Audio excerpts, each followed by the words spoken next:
You see, to train yourself to be unbothered, you don't with the outside world. You don't start by asking people to behave better or life to be more fair by holding your. You start with the only thing you can truly govern, your own mind. Your inner dialogue, that constant commentary that narrates your life, judges your actions, interprets others' behavior, and projects all sorts of insecurities and fantasies onto reality. That voice isn't you, by the way, but it feels like you. And because it feels like you believe it. You mistake the noise in your head for truth, when in reality, it's often just a running loop of old fears, social conditioning, holding your, and emotional residue from things that happened years ago. If someone criticizes you and you immediately spiral into self-doubt by holding your, that's not about the comment. It's about the internal meaning you've assigned to it. It's your mind saying, see, you were never good enough to begin with. And this is where the work begins. You must become the observer of your thoughts, not the victim of them. This is a very old idea. You find it in stoicism, you find it in Buddhist meditation, you find it in cognitive behavioral therapy. This notion that your thoughts are not facts. Epictetus said it plainly by holding your. It's not what happens to you, but how you react to it that matters. But I'll take it further. It's not just how you react, it's how you interpret. Imagine two people receive the same rejection. One falls apart, the other shrugs and moves on. The difference, the story they tell themselves. One internalizes the rejection as evidence of their inadequacy. The other sees it as circumstantial, a bump in the road, not a verdict on their value. This isn't just some motivational fluff. This is deep psychological conditioning. If you want to be unbothered, you have to train your internal narrator to be a wise companion, not a hysterical commentator. That means cultivating awareness, noticing when your mind spins a drama out of nothing, holding your, watching the moment you attach yourself to a negative assumption or replay a conversation for the 10th time, dissecting every word. You need to catch it in the act. And then, here's the skill. You redirect. You question it's true. Is this useful? Is this helping me become who I want to be? Because here's the truth. Most of our suffering doesn't come from what actually happened. It comes from what we think about what happened. We run simulations in our heads, catastrophizing, overanalyzing, personalizing. We don't just feel pain, we perpetuate it through rumination. This is what I mean by mastering your inner dialogue. It's not about pretending everything's fine. It's about learning to respond instead of react, to pause, to reflect, to choose your thoughts rather than letting them drag you into emotional chaos. Now, of course, this isn't something you do once and tick off a list. This is a daily deliberate practice. Just like you train the body through repetition, you train the mind through repetition. You meditate, you journal, you breathe, you create space between stimulus and response. That space, that tiny sacred gap, is where your freedom lies. In that space, you can decide not to take things personally. You can decide to reinterpret discomfort as growth. You can witness anger without becoming it. You can hold sadness without drowning in it. That's real power. Not suppressing emotions, but being bigger than. Let me be clear, an unbothered mind isn't a numb mind. It's not apathy. It's clarity. It's the ability to feel fully and still stay rooted. You don't lose your passion by holding your fire. You just stop handing over the keys to your peace every time life throws a curveball. So if you want to be unbothered, you must first learn to become the guardian of your own thoughts. Audit them. Challenge them. Guide them like you would a child who means well but doesn't yet understand the world. Your mind is brilliant, yes, but left untrained, it becomes your master. And an untrained mind will always find reasons to be offended, outraged, or insecure.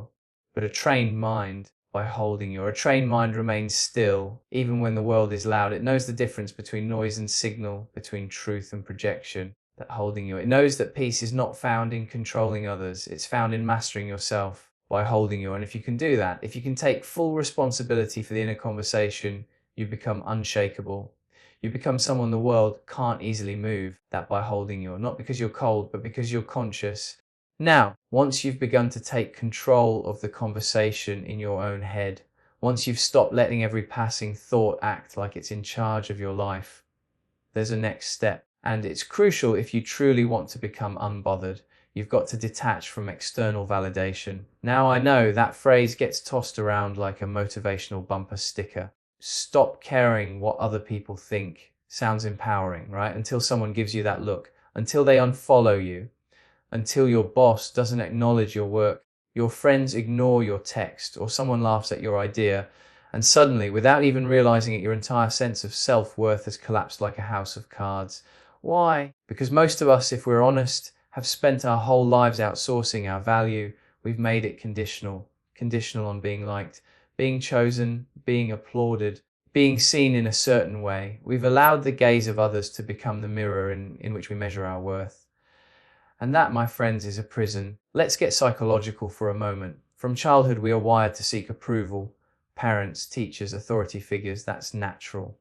But the problem is, many of us never grow out of that. We just change the faces. Instead of mum or dad, now it's Instagram. Now it's the boss or the partner or some stranger on the internet with a half-formed opinion and a keyboard. And so we become addicted to the hit, likes, compliments, validation.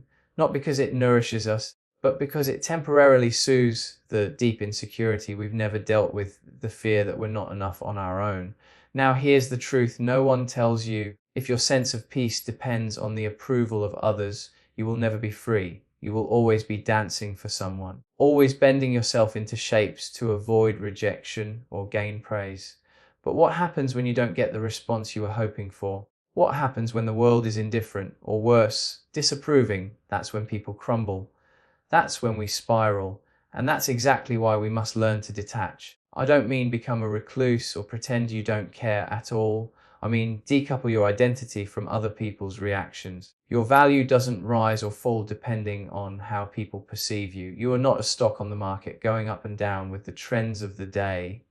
You are intrinsic value, untouched, unmoved, but only if you believe it. Detachment isn't apathy, it's sovereignty. It's saying, I can hear your opinion without absorbing it. I can take feedback without making it personal. I can be overlooked without making it mean I'm invisible. And here's where philosophy backs this up. The Stoics, people like Marcus Aurelius and Seneca, spoke endlessly about the need to root yourself in what's within your control. What other people think of you. Not in your control. How you respond to it absolutely is. If you build your peace on the unstable foundation of praise and recognition, it will collapse every time someone withdraws their attention. But if you build it on self-respect, on your own alignment with your values, then it's weatherproof. It's unbothered. Now, this doesn't mean you won't feel it. You will. We're human. Rejection stings. Criticism can cut. But when you're detached, those things don't define you. They pass through you, not into you. You feel them, you process them, and you move on without needing to bend your identity to win back approval. And here's the irony. The more you detach from needing validation, the more authentic you become. And people are drawn to that. People sense it when you're not trying to impress, not seeking to be liked. That energy is magnetic because it's rare. Most of us are walking performances. When you stop performing and just be, you liberate not just yourself, but everyone around you. So ask yourself, where in your life are you still waiting for permission? Who are you still trying to impress? And more importantly, what would you do? How would you live if no one needed to clap for you? Because that's the place where real confidence is born, not from applause, but from alignment, from knowing that you are enough with or without the crowd, detached from the need to be validated, and you'll discover you were never missing anything in the first place. You were just distracted by noise. So now we've looked inward, first at the mind, that unruly narrator that must be tamed, then at the emotional leash of validation that keeps so many of us chasing approval like hungry ghosts. But there's another dimension to becoming unbothered, one that might sound deceptively simple, but is often the most difficult to embody. You must learn to set emotional boundaries without guilt. Now that phrase might sound clinical, like something you'd hear in a therapist's office or on some self-help podcast over soothing music and herbal tea.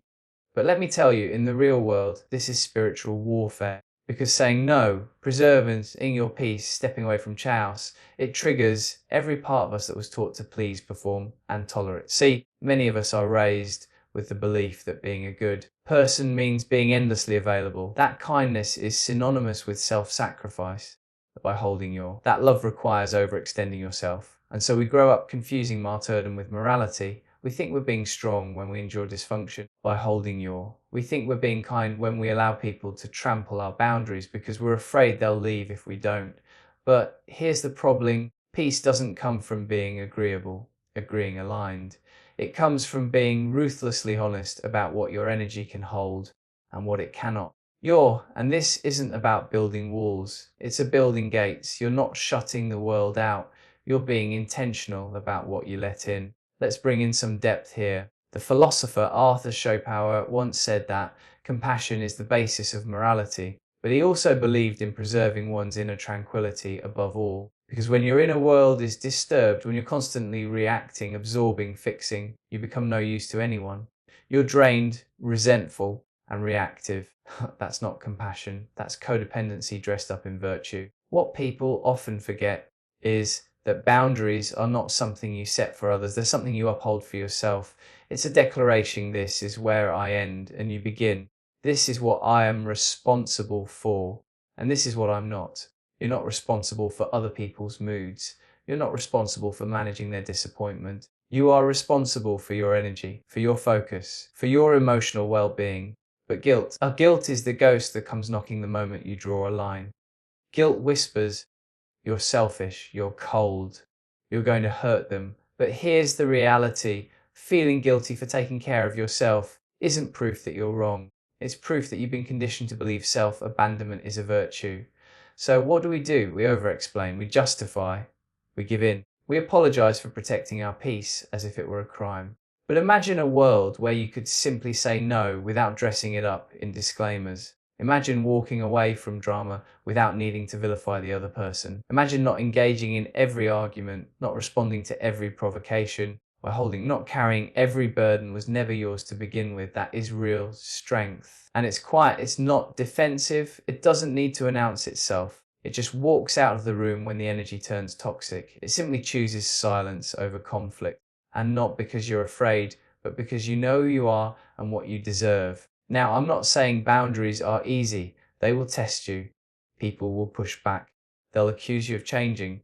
They'll try to guilt you into shrinking back into the version of you that made them comfortable.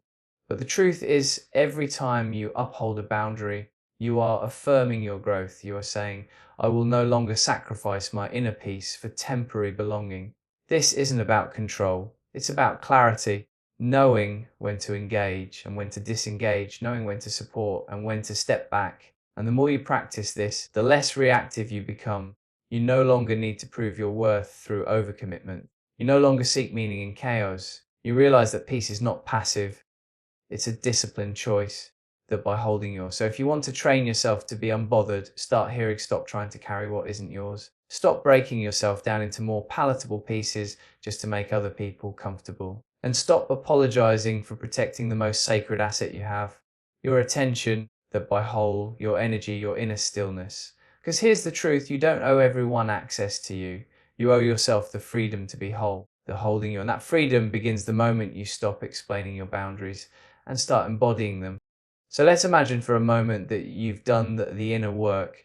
You've started mastering your thoughts. You've detached from the compulsive need to be validated. And you've drawn those sacred lines in the sand that protect your emotional territory. You've already taken tremendous strides toward becoming unbothered. But now comes the test. Real life, real pressure, conflicty. People flailing about, projecting their chaos into your space, trying, consciously or not, to drag you into their emotional theatre. And the question becomes, can you remain still?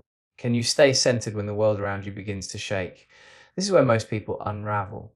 Because peace in theory is lovely, but peace in practice, that's where the real discipline lies. That's where you see whether all that talk about boundaries and detachment has actually been integrated, or if it was just spiritual lip service. You see, to be truly unbothered is not to avoid stress or control the uncontrollable. It's to remain unmoved in the presence of it. It's the capacity to be with discomfort without becoming it, like a mountain or a stalactite, not frozen, not numb, just present, intact. Now, this might sound like romantic mysticism, but there's deep psychology and ancient wisdom at play here.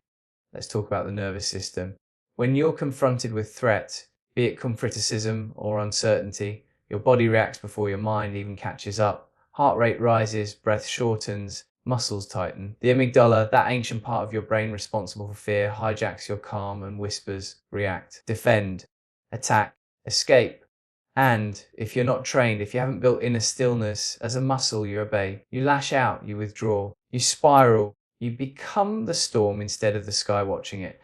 But when you have trained, when you've cultivated that space between stimulus and response, you pause, you breathe by holding you observe without attachment. And that simple act, that moment of pause, is the difference between chaos and clarity, between being run by your emotions and being rooted in something deeper than them. It's like what Viktor Frankl said, and he knew a thing or two about enduring the unbearable leg. Between stimulus and response, there is a space. In that space is our power to choose our response. In our response lies our growth and our freedom. Stillness isn't passivity it's power held in reserve. It's not about suppressing emotion, it's about not being enslaved by it. And we've all met people who embody this. They walk into a room and shift the temperature, not by saying much, but by their very presence. They listen more than they speak. They're not scrambling for attention or approval. And when things go sideways, they don't panic. They assess, they respond, they move with intention. That's not luck, that's not personality. That's training, that's spiritual and psychological discipline. And you don't need to retreat to a mountaintop to build it. You build it in traffic, in meetings, in arguments, in heartbreak. You build it every time you choose not to match codes with your own. Every time you refuse to let the outside world dictate your inner atmosphere.